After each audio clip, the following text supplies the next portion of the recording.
नमस्कार, किसान तक में आपका स्वागत है। मैं हूं निर्मल यादव। जिस तरह से सरकार प्राकृतिक खेती को लेकर बहुत जोर दे रही है, किसानों को और आम जनमानस को इस बात के लिए प्रेरित किया जा रहा है कि प्राकृतिक खेती से उपजे जो उत्पाद हैं वो न केवल धरती की सेहत के लिए बल्कि इंसानों के लिए भी और पर्यावरण के लिए सुरक्षित हैं। आज हम हैं उत्तर प्रदेश के अयोध्या में कुमारगंज स्थित आचार्य नरेंद्र देव कृषि विश्वविद्यालय में। यहाँ प्राकृतिक खेती को लेकर एक राष्ट्रीय सेमिनार या कार्यशाला का आयोजन किया गया है। गुजरात के राज्यपाल आचार्य देवव्रत की अगुवाई में ये आयोजन हुआ है। यहाँ पर ये जो आप देख रहे हैं बहुत सारे स्टॉल हैं जिनमें प्राकृतिक खेती यानी नेचुरल तरीके से बिना किसी खाद का इस्तेमाल किए ये सभी प्रोडक्ट हैं। इनमें श्री अन्न भी है। यहाँ जैसे कि आप देख सकते हैं परंपरागत कृषि विकास योजना के अंतर्गत ये जो सारे प्रोडक्ट हैं इनका प्रदर्शन किया गया है। इसमें गुड़ है, चावल है, ये धान की वैरायटी है। आइए इन्हीं से बात करते हैं पहले कि क्या है ये और कैसे ये इसको उगाते हैं। जी, क्या सब आपके स्टॉल में है और कहाँ से हैं आप? मेरा नाम डॉक्टर शुभेंद्र सिंह चौहान है। मैं परंपरागत कृषि विकास योजना जो कि भारत सरकार की एक दीर्घकालिक परियोजना है उसके अंतर्गत अयोध्या ज़िले में जो क्रियान्वयन संस्था सिम्फेड है उसके द्वारा ये क्रियान्वयन यहाँ किया जा रहा है इस परियोजना का। और इसका जो पूरा कार्यभार जो है वो कृषि विभाग उत्तर प्रदेश के द्वारा संचालित करते हैं इसकी मदद किसानों को। आप जैसे परंपरागत कृषि विकास योजना ही जो है, अगर कोई किसान आज केमिकल फार्मिंग कर रहा है और वो भविष्य में नेचुरल फार्मिंग पर शिफ्ट होना चाहता है तो इस योजना के माध्यम से कैसे उसको मदद मिलेगी? बेसिकली अगर बात की जाए कि जैविक खेती की, अगर प्राकृतिक खेती की, तो अभी जो हमारे किसान हैं वो टोटली डिपेंडेंट हैं मार्केट बेस पे। क्योंकि अगर अभी शुरू किया जाए कि पहले जो खेती करने के जो नियम थे वो प्रायः आपके मार्केट बेस्ड नहीं होते थे, फार्मर बेस्ड होते थे। अभी करंट में आदमी पहले स्टेप से, फार्मिंग के पहले स्टेप से लेकर लास्ट स्टेप तक सिर्फ मार्केट बेस्ड हो गया है। क्योंकि उसे अगर जुताई करनी है तो वो मार्केट के लिए ट्रैक्टर के पास जाता है, उसे अगर अपना सीड खरीदना है तो वो मार्केट में जाता है, कोई पेस्टिसाइड और कोई अपनी दवाइयाँ वैसे और कोई खाद वगैरह लेना है तो वो मार्केट पर जाता है। तो बेसिकली टोटल मार्केट बेस्ड हो गया है किसान। उसको थोड़ा सा पुराने तरीके से, पद्धति से जैविक खेती कराने के लिए उत्साहित करना, प्रेरित करना बेसिकली इस परियोजना का पूरा जो एक एम है। ये जो आपने प्रोडक्ट रखे हुए हैं ये किसानों के उपजाए हैं या सरकार की तरफ से जो आप लोग काम कर रहे हैं परियोजना के तहत उसके उपजाए? ये सरकार के क्या हैं और ये थोड़ा बताएं। ये प्रोडक्ट जो हैं ये हमारे जो अयोध्या के जो ब्लॉक के सारे किसान हैं जो रजिस्टर्ड फार्मर्स हैं हमारे, उनके द्वारा ये उनका ही जो इस परियोजना के अंतर्गत जो फार्मर हैं। कितने फार्मर्स हैं जिन्होंने अपने का पंजीकरण कराया है इसमें? ये लगभग आपके 900 फार्मर यहाँ पे पंजीकृत हैं यहाँ पे जिले में। जी हाँ जी। इस परियोजना के अंतर्गत हमारे पास में जो सिम्फेड संस्था के पास में जो अप्रॉक्स यही है। अब उनके थ्रू जो भी किसान जैसे हमारे ग्रुप हैं, एक हमारे रामलोटन जी यहाँ किसान हैं, रामलोट जी एक मिनट आइए। तो ये से हमारे ग्रुप में ये भी किसान है, इनका गुड़ यहाँ पे स्थापित है यहाँ पे। क्योंकि जैसे अभी कई सारे फार्मर्स हैं उनको अग्रिम श्रेणी में लाना और उनके उत्पादों को एक नई पहचान देना, बेसिकली इस परियोजना का यही उद्देश्य है। तो आइए सीधे किसान से ही बात करते हैं। आए, क्या नाम है आपका? रामलोट वर्मा, विकास खंड पूरा बाजार समैसा गांव है। क्या कब से ये प्राकृतिक खेती में उतरे? ऐसा हुआ हमारे यहाँ पहले तो साधारण खेती होती थी, लेकिन एक संस्था सिम्फेड तो उन्होंने जो है एक पंजीकरण करवाया किसानों का ग्रुप, 50 किसानों का, कृषि विभाग ने। तो वो आकर के हमको आज आपकी आखिरी कब करवाया था पंजीकरण? 3 साल पहले, अब की 3 साल लगभग हो गए। 3 साल से बिल्कुल लगातार प्राकृतिक तरीके से कर रहे हैं। देखो ऐसा भाई, हम तो साफ बोलेंगे, अभी 50 किसान जो उसमें थे तो सबका उस तरह से नहीं हो पाया। क्योंकि प्राकृतिक खेती कहने में तो बड़ा आसान है किंतु करने में काफ़ी बहुत तो कठिन नहीं है। लेकिन जो बताया है संस्था ने, जीवामृत बनाने के लिए, धन जीवामृत बनाने के लिए, CPC बनाने के लिए, केचुआ वाली खाद डालने के लिए, नीमाश्र बनाने के लिए, जो सारा 3 साल में इन लोगों ने सिखाया, अगर उस तरह से किया जाए तो निश्चित है हम लोगों को सफलता मिलेगी। जो 3 साल में आप कहाँ तक पहुँच पाए? आप तो चूंकि पुराने किसान हैं, बुजुर्ग किसान हैं, जी। तो आप तो पहले भी जब केमिकल फार्मिंग नहीं होती थी, यूरिया खाद नहीं चलता था, आप तब भी खेती करते रहे होंगे। जी। तो आपको तो सीखना बड़ा आसान रहा होगा ये सब। अब इन 3.5 सालों में जो इन लोगों ने सिखाया जीवामृत, घन जीवामृत बनाना, और जो आपने शुरुआत में खेती की थी उसमें और अब में कितना अंतर है? देखो इसमें उसमें बहुत अंतर है। जैसा कि किसान के लिए कहते थे कि आपकी आमदनी दूनी होगी, लेकिन आमदनी हम लोग समझते थे कि MSP बढ़ा देंगे, लेकिन सरकार की मंशा है कि हम किसान की लागत को कम करेंगे।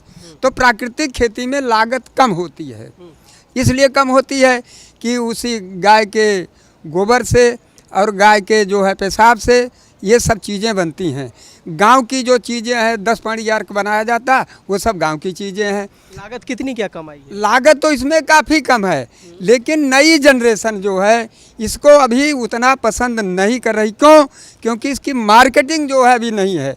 लखनऊ में मार्केटिंग है, जैसे हमारे यहाँ ODOP में जनपद अयोध्या गुड़ है, जैविक गुड़ प्रयोग करते हैं। ये देखिए, ये आपके विभाग ने दिया है, ठीक है, लेकिन मंडी नहीं है कहीं। तो कहाँ बेचते हैं फिर आप लोग गुड़ तो कितना? फिर ऐसे झोला में उठा करके, जो हमको ट्रेनर इन लोगों ने बताया, कृषि विभाग के अधिकारियों ने, कि चूँकि हमारा माल ओरिजिनल रहता है तो हम लोकल मार्केट में। दिखाइए थोड़ा सा आप अपना। हाँ, ये गुड़ जो है, दिखाएं, एक पैकेट उठाइए। ये गुड़ है, सिरका है, गुड़ है और सिरका भी है। जी जी जी, सिरका है, राब है, वो लिक्विड जो होता है। अच्छा, जी किस जी। रेट पर बिकता है बाजार? देखिए, वास्तव में तो इसका रेट बहुत मिलना चाहिए, बहुत कितना? लेकिन मतलब जैसे अरे अगर हम देखें, कम से कम 25 रुपए किलो बाजार में गुड़ मिलता है। अरे नहीं सर, इस समय सर जो जनरल गुड़ है वो मार्केट में 50-60 रुपये 50-60 थोक रुपए में। ये आपका जैविक हुआ, ये इसको हम लोग 100 रुपये तक बेचते हैं। बिकता है। और ये नहीं बिकता है, लेकिन रियल लोग खरीदते हैं, क्योंकि इन्होंने कागज़ दे दिया हमको PGS पोर्टल से बना दिया,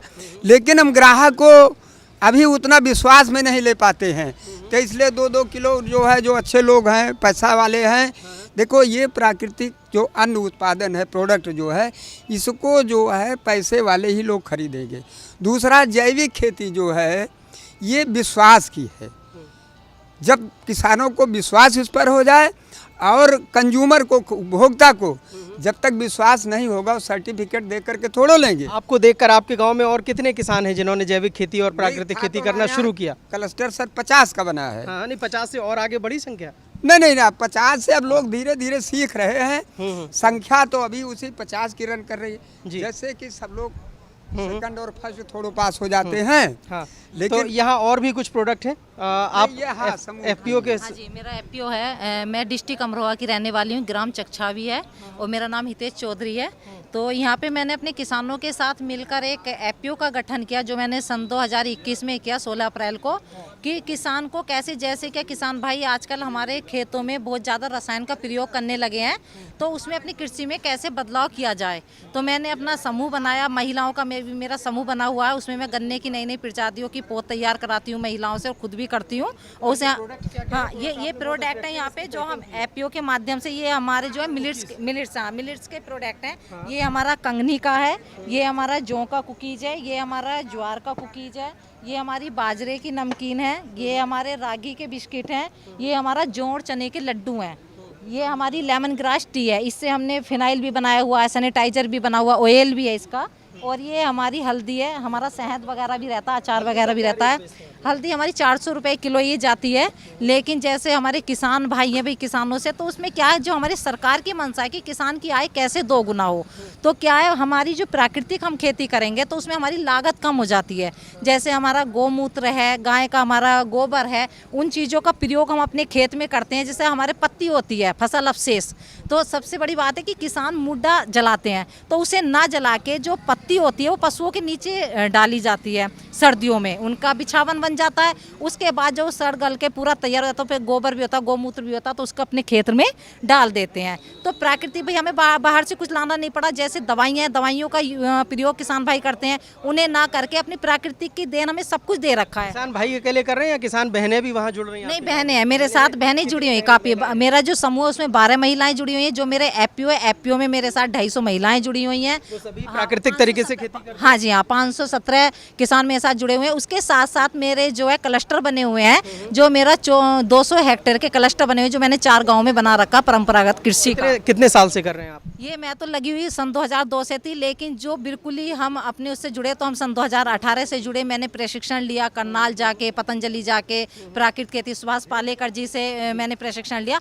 उसके बाद मैंने अपने किसान भाइयों को सिखाना शुरू किया, और मैं जो हूँ किसान भाइयों को ट्रेनिंग भी देती हूँ गाँव-गाँव जाके, और किसान महिलाओं को पोषण वाटिका बनाती हूँ कि वो किसी के लिए ना करें, अपने घर के खाने के लिए तो शुद्ध भोजन उगाएं। वो ये जो आपने पैकेजिंग की है, हाँ जी। ये आप लोग खुद से करते हैं या कहीं से करवाते हैं फिर बेचते हैं? नहीं, हम खुद ही करते हैं। हमारा कोई भी, हमारे पास कोई मशीन नहीं है प्रोडक्ट बनाने की, हमारे पास कुछ नहीं है। ये हमारे बिस्किट जो है, जैसे माइक्रोवेव होता है, तो हमने अपने माइक्रोवेव ले रखे हैं छोटे छोटे महिलाओं ने मिलके, तो हम उसमें अपने ये बिस्किट तैयार करते हैं। हमारे पास कोई मशीन नहीं है। ये लेमन ग्रास टी है, इसको हम छाया में सुखाते हैं। सुखाने के बाद इसमें हमें जो मटेरियल इसमें मिलाना होता है कि हम क्या कैसे कैसे क्या कर सकते, हाँ क्या कर, इसमें हमारा जैसे लेमन ग्रास टी है, हमारा लौंग होता है, हमारी सफ़ेद इलायची होती है, मुलेठी होती है, तुलसी होती है, ये बहुत सारी चीज़ें जो हम इसमें अपना मिलाते हैं। और मिलाने के बाद को इसका जो मिक्सी होती है ना अपने घर पे, हम उसी से अपना इसकी प्रोसेसिंग करते हैं। हमारे पास कोई मशीन वशीन नहीं है।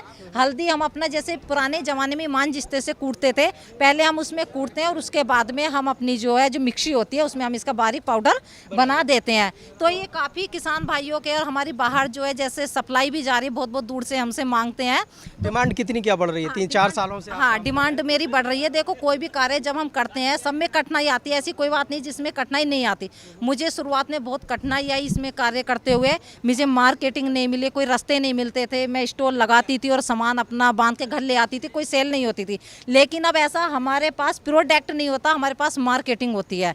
तो अब हमारी जो है मंथ की हमारी 30 से 40 हज़ार की जो है हमारी इनकम हो जाती है। हमारे बाहर से भी ऑर्डर लगने शुरू हो गए हैं, क्योंकि सब जानते हैं। देखो आजकल मार्केट आपको वहीं मिल जाता है अमरोहा में या बाहर भी कहीं आप बाहर भेजते हैं, हम बाय पोस्ट भी भेजते हैं। हम हमारा और जो अमेजोन पे अभी हम रजिस्टर्ड करने वाले हैं, और हमारे पास से भी हमारे किसान भाई हमारे एरिया के आसपास के वो हमसे लेके जाते हैं, घर से खुद उत्पाद उठा लेते हैं। जैसे हमारे यहाँ बंसी गेहूँ है, सोना मोती गेहूँ है, तो भाई जी देसी बीज जो हमारे लुप्त हो गए थे हम उन्हीं को दोबारा से लाना चाहते हैं। जैसे हमारी सरकार की मंशा की किसान की आय 2 गुना होनी चाहिए, तो 2 गुना तब होगी जब वो अपना अनाज, अपना बीज, अपना खाद खुद तैयार करेंगे और अपने खेतों में डालेंगे। क्योंकि जो बाहर से लाएंगे उससे किसान की आय नहीं वो होगी कम। बहुत अच्छा, आपका उत्साह देख के लगता है कि प्राकृतिक खेती का भविष्य बेहतर है। अब थोड़ा सा मार्केटिंग वाले पोर्शन पे देख लेते हैं। जो यहाँ पर ये सरकार की तरफ से एक कंपनी है जो मार्केटिंग को लेके किसानों को काफ़ी कुछ प्रोत्साहन देती है, उनको मदद भी करती है। हम इनसे बात करेंगे, चूँकि ये किसान मेला है तो यहाँ सब तरह की सुविधाएँ, सहूलियतें किसानों को कैसे मिल सकती हैं उन पर हम चर्चा करेंगे। पीजीएस प्रमाणीकरण, कोई भी किसान अगर जैविक खेती या प्राकृतिक खेती करता है तो उसको सर्टिफाइड एक सर्टिफिकेशन चाहिए होता है। आप उसमें कैसे मदद करते हैं और क्या उसका तरीका है? नमस्कार, मैं Abhishek Pandey, Shivalik natural resource management society Dehradun से। हमारी संस्था जो भी कृषक जैविक खेती कर रहे हैं तो वो अपना उत्पाद अगर कहीं बेचना चाहेंगे तो उसके लिए उनको प्रमाण पत्र की आवश्यकता होती है, और एक जो प्रोसीजर है गवर्नमेंट का निर्धारित उसको फॉलो करने की आवश्यकता होती है। तो वो हमारी संस्था से जुड़ के जो भी प्रोसीजर है, जो भी तरीका है उसको फॉलो करके अपना प्रोडक्ट बेच सकते। कितना आसान तरीका है या लेंदी है, क्या है ये तरीका? कैसे, अगर कोई किसान, अभी हम एक किसान से ही बात कर रहे थे, वो मार्केटिंग को लेके बड़ी दिक्कत बता रहे थे कि इसमें एक तो प्रमाणीकरण की प्रक्रिया किसानों को नहीं पता है, कहाँ जाएं, कैसे करें। तो आप लोग, कितना आसान है ये प्रक्रिया और किसानों की कितनी मदद कर पाते हैं? प्रक्रिया तो वैसे काफ़ी आसान है। अभी तो फ़िलहाल जो गवर्नमेंट के प्रोजेक्ट चल रहे हैं उसमें 3 वर्ष की ये प्रक्रिया होती है। 3 वर्ष में पहले साल उनको पीजीएस ग्रीन 1 करके सर्टिफिकेट जारी होता है, दूसरे साल पीजीएस ग्रीन 2, तीसरे वर्ष में उनको फाइनली पीजीएस इंडिया ऑर्गेनिक का लोगो मिल जाता है। जब उसके बाद वो अपना जो भी प्रोडक्ट है उस पर पीजीएस इंडिया ऑर्गेनिक का लोगो लगा के उसको अच्छे कीमत पे सर्टिफाइड उनका रहेगा, तो स्वाभाविक है अच्छे कीमत पे जाएगा। और ऐसे कहीं बेचना चाहेंगे तो उन्हें वो अच्छी कीमत नहीं मिलेगी, क्योंकि ना उन्होंने उस हिसाब से स्टैंडर्ड फॉलो किया। आपको नहीं लगता कि 3 साल की ये जो प्रोसेस है ये बड़ा लंबी है? किसान 3 साल तक उसको इंतज़ार करना पड़ेगा कीमत के लिए? ये जो भारत सरकार द्वारा ये प्रक्रिया यही निर्धारित की गई हुई है, जो NCONF गाजियाबाद है उसके द्वारा 3 साल का प्रोसेस क्रॉप प्रोडक्शन के लिए, उसमें लाइव स्टॉक के लिए अलग प्रोसेस है और आपका बी कीपिंग के लिए अलग प्रोसेस है। अभी अपने अयोध्या में जो कार्यक्रम चल रहा है, ये जो सिम्फेड संस्था है, वहाँ भी 20 समूह बना है। उन 20 समूह में से उनको पहले साल का पीजीएस ग्रीन 1 का सर्टिफिकेट जारी हो गया है, और कुछ किसान जो तीसरे वर्ष में है उनको पीजीएस ऑर्गेनिक का भी सर्टिफिकेट जारी हो गया है। तो वे अपना उत्पाद ऑर्गेनिक के नाम पे बेच के अच्छा लाभ प्राप्त कर रहे हैं। और ऑर्गेनिक और प्राकृतिक, ये 2 अलग अलग कंसेप्ट हैं, क्या अंतर है इन दोनों में? इन दोनों में काफ़ी फ़र्क है। ऑर्गेनिक हो गया जैसे जिसमें हम गाय से रिलेटेड या केचुए से रिलेटेड सारा चीज़ यूज कर सकते हैं। लेकिन प्राकृतिक खेती पूर्णतः हमें प्राकृतिक चीज़ों पे आधारित है, जिसमें ना तो हम बाहर की चीज़ें कोई भी बाहर से जैविक उत्पाद यूज कर सकते हैं, जैविक खाद यूज कर सकते हैं, और ना ही हम दवाओं के रहत रहती है। हाँ, सारा कुछ प्राकृतिक चीज़ों पे आधारित, सब कुछ नेचुरल। अभी पिछले 3-4 सालों में किसानों की संख्या या रुझान जो है वो प्राकृतिक खेती की तरफ ज़्यादा आ रहा है या जैविक खेती, किसका ज़्यादा स्कोप दिख रहा है? रुझान तो अभी फ़िलहाल तो जैविक की ओर ज़्यादा है, क्योंकि भारत सरकार द्वारा काफ़ी सारी योजनाएं चला मार्केट जैविक का अच्छा है या प्राकृतिक खेती के उत्पादों का? लगभग दोनों का सिमिलर मार्केट है। दोनों कॉस्ट के हिसाब से, रेट के हिसाब से हम देखें तो प्रोडक्ट किसका ज़्यादा क्वालिटी वाइज बेहतर है और रेट कैसे? क्वालिटी की बात करें तो प्राकृतिक खेती का उत्पाद तो बहुत ज़्यादा बेहतर है, और जैविक का भी बेहतर ही है, लेकिन प्राकृतिक ज़्यादा ही बेहतर कह सकते हैं। वो एक तरह से पूरी तरह से विशुद्ध है और इसको हम शुद्ध कह सकते हैं। हाँ, ये चीज़ है, वो विशुद्ध हो गया और ये प्राकृतिक पूर्णतः शुद्ध। इसका कीमत तय करने का क्या मैकेनिज्म है? प्रोडक्ट की कीमत कैसे तय होती तो है उनके- इसमें किसान, क्योंकि हम देख रहे हैं एमएसपी को लेकर बड़ी लड़ाई चल रही है पूरे देश में, किसानों में एक जो है बड़ा निराशा का भाव है कि वो कीमत तय नहीं कर पा रहे। जब वो प्राकृतिक खेती करते हैं या जैविक खेती करते हैं तो कीमत के निर्धारण में उनकी कुछ भूमिका होती है या मार्केट तय करता है? कीमत के निर्धारण में इसमें जैविक या प्राकृतिक हो, उसमें पूर्णतः भूमिका किसान की ही होती है, उसमें कोई थर्ड पार्टी इन्वॉल्व नहीं होता। अगर वो किसी प्रोसेसर के थ्रू बेच रहे तो वो तो अलग की चीज़ हो गई, अगर वो खुद से बेच रहे तो वो अपना कीमत खुद से निर्धारित करते हैं कि उनका क्या लागत आई है, क्या उन्हें मुनाफा चाहिए, किस हिसाब से उनको मार्केट मिल रहा है, उस हिसाब से वो खुद से कीमत तय करते हैं। तो ये बात जो आपने बताई सर्टिफिकेशन को लेकर भी, ये प्रथम वर्ष का सर्टिफिकेट होता है, जिसमें ये उनका पीजीएस ग्रीन 1 करके लिख के आता है, और दूसरे वर्ष में भी ऐसा ही सर्टिफिकेट जारी होता है। तृतीय वर्ष में उन्हें ऐसा सर्टिफिकेट मिलता है। हाँ, तृतीय वर्ष में ऐसा फाइनल उनको सर्टिफिकेट मिलता है जिसमें पीजीएस इंडिया ऑर्गेनिक करके लोगो होता है। फिर वो ये लोगो लगा के अपना उत्पाद बेच सकते हैं।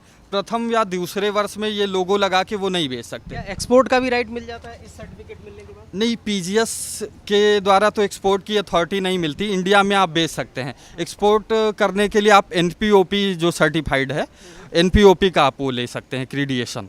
उसके बाद फिर आप एक्सपोर्ट कर सकते हैं बाहर। तो यहाँ पर आप किसानों को और क्या क्या सहूलियतें दे रहे हैं? प्रमाणीकरण की प्रक्रिया के बारे में ये बताना, जागरूक करना, सारे कॉन्टैक्ट डिटेल्स वगैरह दिए गए हैं। अगर वो इच्छुक रहेंगे, प्रमाणीकरण कराना चाहेंगे, उन्हें कोई समस्या होगी, हमसे वो सुझाव लेना चाहेंगे, तो उसके लिए सारा प्रोसेस और सारी जो प्रक्रिया होती है उन्हें हम बता रहे जी। हाँ। तो इस प्रकार से बदलते दौर की ये जो खेती, जिसे प्राकृतिक खेती या जैविक खेती कहा जा रहा है, परंपरागत कृषि विकास योजना के माध्यम से सरकार लगातार किसानों को ये बताने की कोशिश कर रही है कि अगर वो प्राकृतिक तरीके से या जैविक तरीके से खेती करते हैं तो बाजार की श्रृंखला का हिस्सा बनेंगे, और साथ ही साथ कीमत के निर्धारण में किसान खुद मालिक होगा, वो खुद तय करेगा कि किस प्रोडक्ट की क्या कीमत होगी। बाजार पर से किसान की निर्भरता कम होगी, यानी आय बढ़ाने के लिए, किसान की आय बढ़ाने के लिए ये एक कारगर उपाय हो सकता है, और इसीलिए सरकार लगातार इस पर जोर दे रही है। कुमारगंज से किसान तक के लिए निर्मल यादव। अगर ये वीडियो आपको पसंद आया है तो इसे लाइक ज़रूर करें। अगर चैनल अभी तक सब्सक्राइब नहीं किया है तो कर लें, और नोटिफिकेशन पाने के लिए बेल आइकन भी दबा दें।